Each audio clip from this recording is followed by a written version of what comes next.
आज एक ख़बर तकरीबन सारे अखबारात में भी है और बाज़ टीवी चैनल्स के ऊपर भी वो सामने आई है। वो है 9 मई के एहतजाज या फसादात के हवाले से।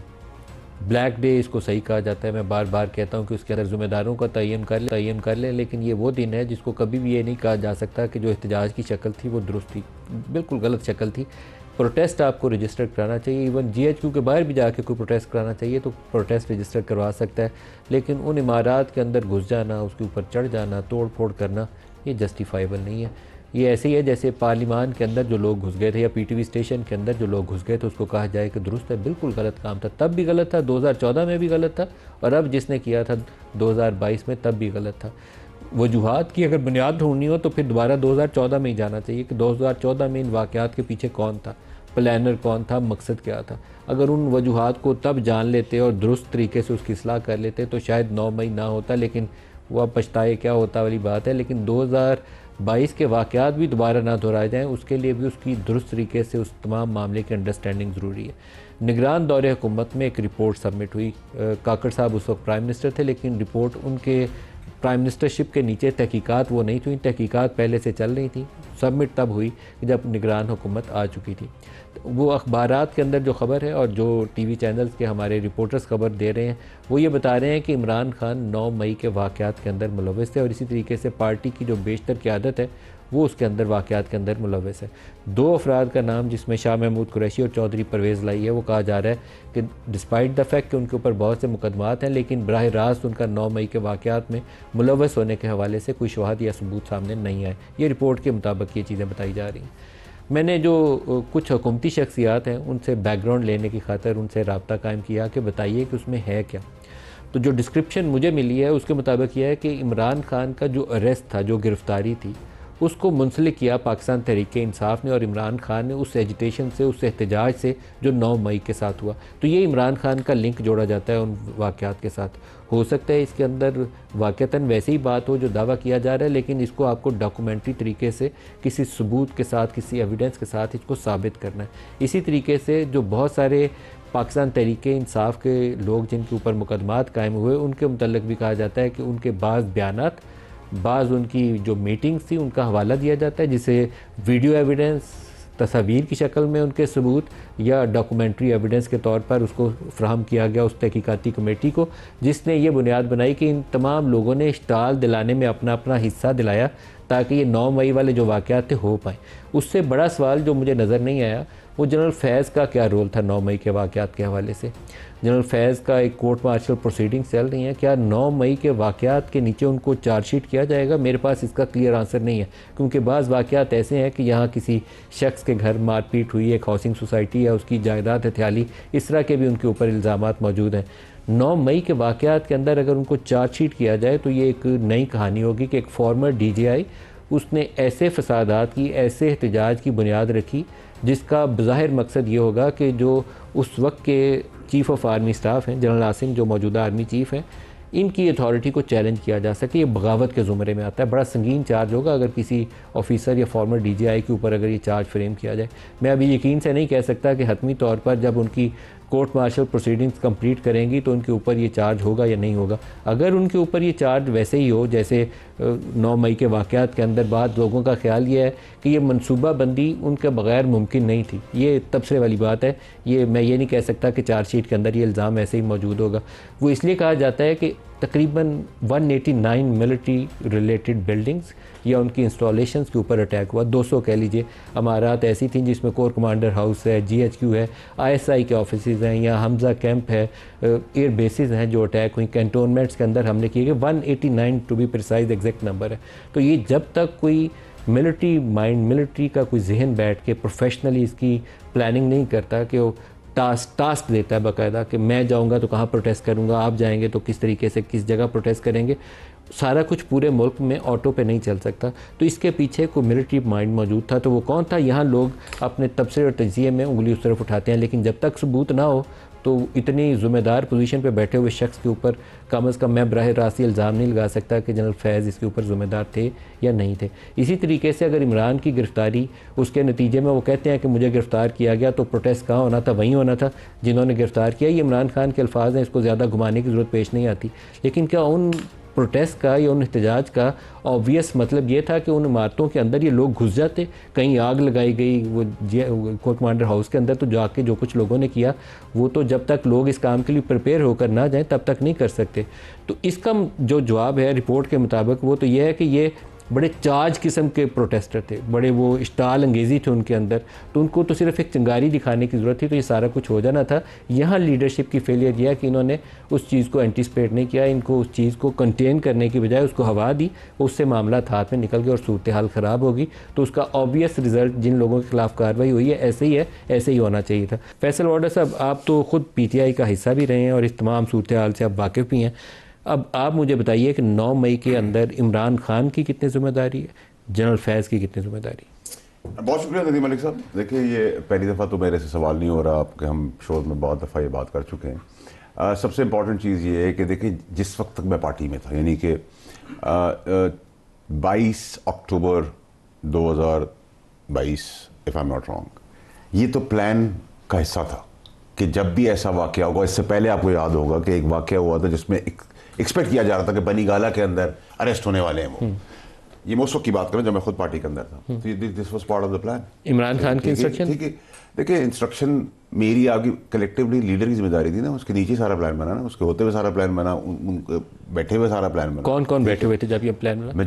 मेजॉरिटी। और मैं सरप्राइज नहीं हूँ कि कुछ नाम आपने अपने इंट्रोडक्शन में दिए, तो आपके इंट्रोडक्शन के जो नाम आए हैं जिनकी जो मुलविस नहीं है, उससे मेरा वो कन्फर्म हो जाता है जो मैंने बहुत पहले कौम को खबर दी थी कि एक धड़ा पाकिस्तान तहरीक इंसाफ के अंदर पुराने चेहरों का आ रहा है, एक नए चेहरों का आ रहा है और एक और आ रहा है। तो जो धड़ों में वो, जैसे मैं हमेशा कहता हूँ क्यों पाकिस्तान की तरह PTI पाकिस्तान है, तो वो बात भी मेरी करेक्ट हो जाती है। जब तक जनरल फैज़ की आपने बात की है, देखिए इसमें भी कोई क्लैरिटी आपको होनी चाहिए कि उनका कोर्ट मार्शल भी होगा, ये गुमान भी है, उम्मीद भी अल्लाह से कोर्ट मार्शल तो होगा ही होगा। लेकिन कोर्ट मार्शल 9 मई उसमें चार्जशीट में शामिल है नहीं, that I am not sure. देखें, कोर्ट मार्शल होगा, ये एक फेज़ है, लेकिन सजाए मौत या उम्र कैद होती है, इसमें हम अल्लाह से दुआ कर सकते हैं कि जी उम्र कैद हो जाए, सजाए मौत। आपके ख्याल में 9 मई चार्जशीट में शामिल होगा? देखिए जी, मुझे तो ये पता है, मेरा तकिया भी है, मेरा गुमान भी है, मेरा ईमान भी है कि अरशद शरीफ अभी खुलना है।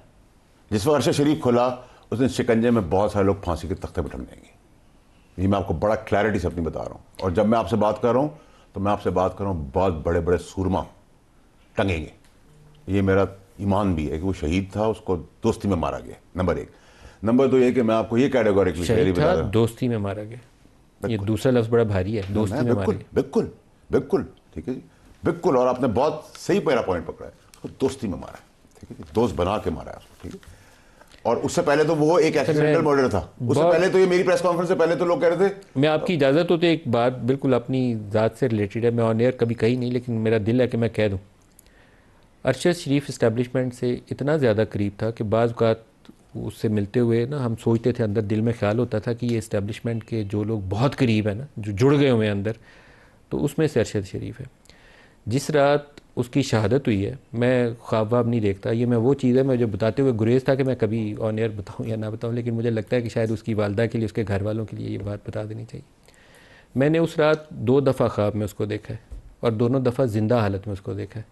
तो मैं बड़ा अंदर से कन्विंस हूँ कि वो बंदा शहीद है, जिसने उसको मारा है, वो उसको अल्लाह ताला ऐसी सज़ा देगा कि हमारे सामने वो कभी ना कभी शक्ल आएगी। एक्चुअली तो सज़ाएं शुरू हो गई। मेरा उसके मुतालिक तासुर यही था कि वो इतना एस्टेब्लिशमेंट के करीब हो गया हुआ है, तो हम थोड़ा सा गुरेज करते थे कि बहुत जुड़े गया हुआ है अंदर उनके साथ। तो वो, लेकिन उसका मैंने 2 दफ़ा उस रात, एक ही रात में 2 दफ़ा उसको ख्वाब में देखा और दोनों दफ़ा जिंदा देखा। देखिए नदीम मलिक साहब, मैं आपके ख्वाब की ताबीर के ऊपर तो बात नहीं कर सकता, क्योंकि मैं आपको ज़ाती तौर पर जानता हूँ, और बल्कि ना मैं कोई नेक आदमी हूँ, कि आपका बैकग्राउंड और आपकी शख्सियत और आप जो अल्लाह के लिए करते हैं, अल्लाह के दरबार में जाते हैं, मैं आपको बता रहा हूँ, ख्वाब जो है आपने अगर देखा है तो मुझे लगता है कि जिंदा है, वो जो शख्स वो जिंदा है, मुलव्वस है, वो बच नहीं पाएगा। देखिए मैं तो ये 2.5 साल से पीट रहा हूँ और मैं कन्विंस्ड हूँ। और आपने जहाँ कहा कि वो एस्टैब्लिशमेंट बहुत करीब था, वो उतना ही तहरीक इंसाफ से भी करीब था। और तहरीक इंसाफ और एस्टैब्लिश उस वक्त के लोग का जब गठजोड़ मिलेगा तो बहुत कुछ हमें मिलेगा, ठीक है जी। तो मैं तो टाइम से पहले आपको बहुत सारी चीज़ें बता देता हूँ, अभी बता रहा हूँ। और क्योंकि कोर्ट मुझे बुला नहीं रही है, मैं सारी चीज़ें नहीं पहुँचाने के दरवाजे तक जरूर ले जाऊँगा कहाँ से, क्योंकि मैं पहला आदमी था पाकिस्तान के अंदर। आपको याद होगा इसने प्रेस कॉन्फ्रेंस में कहा ये एक्सीडेंटल मर्डर नहीं है, ये रोक के पुलिस ने मार दिया, ये नहीं है, ये कत्ल है, ये प्लान्ड मर्डर है, असैसिनेशन है, ठीक है। और उसकी बहुत सारी कड़ियाँ भी इंशाल्लाह आने वाले दिनों में ज़िंदगी में ज़रूर दूंगा। हमारी एक रिपोर्ट जिसमें 9 मई के वाक़यात की तहकीकात की गई, उनके ऊपर आज के प्रोग्राम में बात कर रहे हैं। जब 9 मई के वाक़यात के हवाले से जो चालान सबमिट हुआ, उसमें इंटरेस्टिंगली पहले नंबर पर हमें इमरान खान का नाम नज़र आता है। हमारे पास रिपोर्ट की एक कॉपी है चालान की, आपको अभी स्क्रीन पे दिखाते भी हैं, बाकी लीडर्स के भी हैं, लेकिन दूसरे नंबर पर शाह महमूद कुरैशी का भी नाम है चालान के अंदर।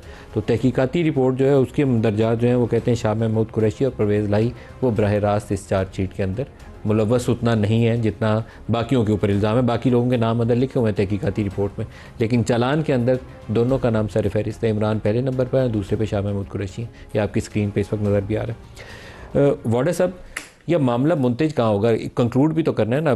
तकरीबन 2.25 साल हो गए इस सारे मामले को चलते हुए, अब कहीं ना कहीं तो इसको क्लोज़ करना है। इसका क्लोजर क्या है अब इस सारे मामले का? देखिए नदीम मलिक साहब, सबसे पहले मैं आपको थोड़ा सा पीछे ले जाऊँ। बात किसी को अच्छी लगे बुरी लगे, 9 मई का वाक़या है, मॉडल टाउन अभी तक क्लियर नहीं हुआ है, ठीक है, वहाँ भी मासूम लोगों की जानें गई हैं।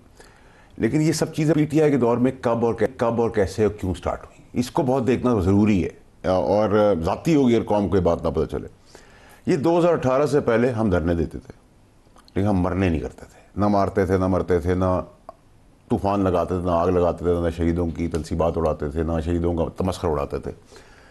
ये हमारा रवैया 2018 में कब हुआ?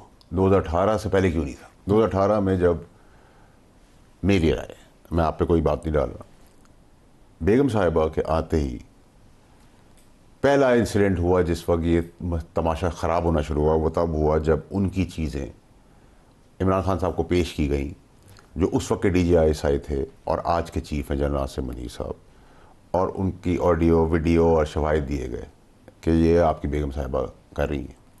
तो उनको बजाय रिवॉर्ड करने के, शाबाशी देने के, उनको सैक कर दिया गया, ठीक है, उनको हटा दिया गया रातों रात। ऐसा कभी नहीं हुआ कि 10:30 बजे रात के DGI चेंज हो और 10:30 बजे रात को 11:15 बजे दूसरा DGI फैज़ हमीद चार्ज ले। ये आपने कभी हिस्ट्री में सुना नहीं होगा, नंबर 1। उसके बाद फरा गोगी जो है वो किसकी प्रोडक्ट थी? बेगम साहिबा की। उस्मान बुज़दार किसकी प्रोडक्ट था? बेगम साहिबा का। DGI की नई तकर्री के ऊपर किसका इनपुट था? बेगम साहिबा का। इन सारी मामलात में चीफ की मीटिंग्स के अंदर ऑडियो आई हैं जिसके अंदर वो कह रही हैं इसको गद्दार साबित कर दो, अलीम खान के लिए कर दो, जहांगीर तरीन के साथ जो हुआ, जो मेरे साथ हुआ, उन सब में आपको बेगम साहिबा डायरेक्ट मिलेंगी। ये माइंड सेट ऑफ जलाओ गिराओ मार धाड़ का आपको ये 9 नवंबर का वाक़या आपको क्लियर कर देता है कि जो उन्होंने किया, जबकि खान साहब बकौल पार्टी के खान साहब ने कहा था कि उससे आगे नहीं जाना हमने, ठीक है। तो ये जब सब चीज़ें आप करेंगे तो मैं इस शीट के अंदर जो आप बता रहे हैं, मेरा सबसे पहला सवाल है कि जो इसमें एक और रोल है जो बड़ा इंपॉर्टेंट रोल है, जो लोग बैठ करके उनके पास थे, जो वजीर उनके पास हाथ जोड़ के यूँ खड़े होते थे, नौकरों की तरह ज़मीन पे बैठ के उनसे बात करते थे जहाज़ों के अंदर, हमने आंखों से देखा हुआ है हमने। कौन बैठता था? उस्मान बुज़दार। अगर सिटिंग CM जहाज़ के नीचे फ्लोर पे बैठा हुआ है, ठीक है, ये आप बड़ी जिम्मेदारी से बता रहे हैं। मैं कोई बात अभी तक जहाज के अंदर अल्लाह का एहसान है सर, अभी तक मैंने हाथ जोड़ के ज़मीन पे बैठे, ठीक है, मुर्शिद कैसे कर सकते हैं, ठीक है। तब अगर आपकी ये सिचुएशन है, वो मुल्क की तबाही नहीं होगी तो किसकी तबाही होगी? सिर्फ बुज़दार ऐसे करते थे, कोई और भी ऐसे करते थे? देखिए, ज़मीन पे बैठने वाला काम तो मैंने बुज़दार साहब का देखा था, लेकिन बाकियों को मैंने हाथ जोड़ के यूं करते हुए और यूं करते हुए और हुक्म करते हुए, देखिए उसमें कुछ मेरे साथ कोलीग्स थे जो मेरे दोस्त। कैसे झुकना तो अल्लाह के अलावा किसी के आगे? तो सर हमने तो फिर सिजदे, अल्लाह मियां माफ़ करे, मैं बहुत गुनाहगार आदमी हूँ, लेकिन हमने तो दरबारों में भी ये जो हैं उनकी आप फातिहा पढ़ सकते हैं, उधर भी सजदे नहीं करना, उल्टे पैर चल सकते हैं। दीन के दर्जात की बुलंदी की दुआ करनी चाहिए, ना कि उनके आगे सजदा रेज़ होना। तो बस तो मैं मेरा तो यहीं से जो चीज़ शिर्क के ज़ुमरे में आ जाए उससे तो आपको कोसों दूर भागना है। तो ये उल्टे पैर चलना और क्या कहते हैं ये काले सींग लगा देना और काला, वो कहाँ है आज मोकल जा और सारे जिन वो कहाँ गए सारे? वो उस वक्त जिन जो था वो फैज़ हमीद था, कह रहे हैं जो वो फैज़ हमीद था उस वक्त का जिन, जो इन्फॉर्मेशन लेके इधर देता था।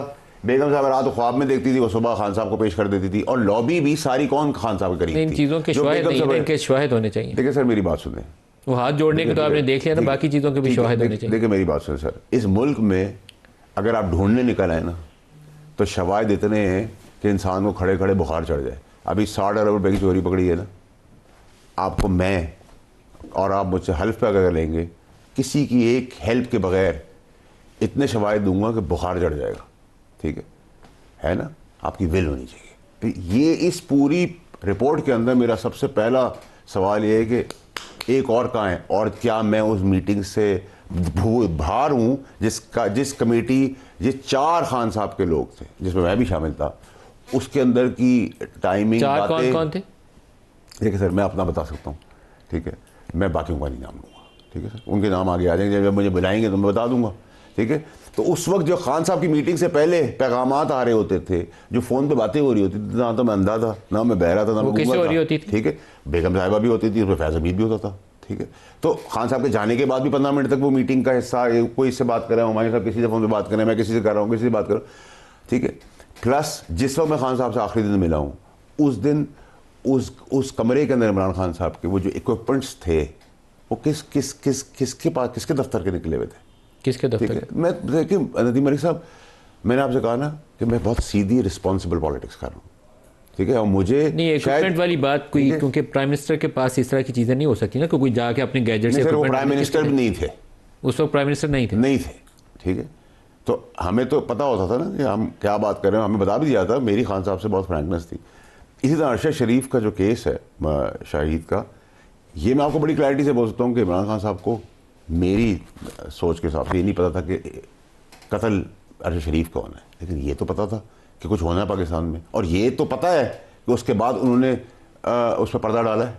इस पर भी कोई क्लैरिटी नहीं। जब उन्होंने अनाउंस किया कि मुराद सईद लीडर है, तो मैंने उसी रात प्रेस कॉन्फ्रेंस की है मगरिब के टाइम पर, आपके पास मौजूद है, कि अल्लाह मियाँ उसको ज़िंदगी और अपनी आप अरशद शरीफ का इल्ज़ाम इमरान पे आयद कर रहे हैं या किसी और पे आयद कर रहे हैं? क्योंकि ये बहुत बड़ा इल्ज़ाम है। मैंने इमरान खान साहब का नाम नहीं लिया, ठीक है। मैंने आपको जो बात जितनी है उतनी बात की है, ठीक है। मैं आपको ये कह रहा हूँ कि अरशद शरीफ का जब कत्ल का केस खुलेगा, क्यों मुराद सईद मुल्क से बाहर है, या जहाँ भी है मुल्क से बाहर है, मुल्क के अंदर जहाँ भी छुपा हुआ है, क्यों है छुपे हुए, वजह बताएं ना आप मुझे वजह बताएं। आप लोग ये इन्वेस्टिगेट क्यों करते? देखिए मेरी बात सुने, हर चीज़ आप इमरान खान पर डाल दें, ये भी जाती की बात है, ठीक है। लेकिन अगर आप कहेंगे गोली किसने चलाई, तो ट्रिगर तो इमरान खान से दबा है ना। 190 मिलियन पाउंड को साइन ऑफ इमरान खान साहब ने किया है। लीडर वो थे, हेड वो थे, प्राइम मिनिस्टर वो थे। फैज हमीद अगर नहीं इसकी पुष्पनाई अगर नहीं होती इमरान खान साहब के प्राइम मिनिस्टर, वो इतना बड़ा जिन बन सकता था। फैसल वाडा साहब कंक्लूडिंग रिमार्क्स आप ही दे दीजिए।